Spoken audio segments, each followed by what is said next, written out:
di Forum Konservasi Loser. Setelah saya bekerja dalam 1 bulan tuh 20 hari. Setelah 20 hari ada waktu 10 hari saya ada kegiatan lagi di cuma sekarang saya udah bergabung di FKL udah selama 3 tahun.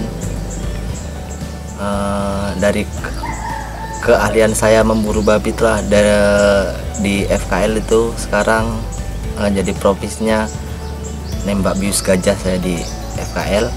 Masalah suka dukanya itu ya kita bilang ya banyak. Kadang waktu kita pemasangan GPS Kolar tuh meninggalkan keluarga sampai 10 hari, kadang-kadang 5 hari.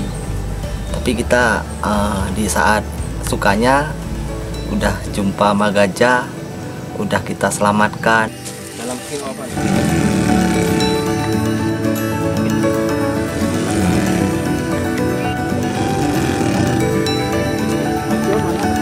Jangan tinggal nanti.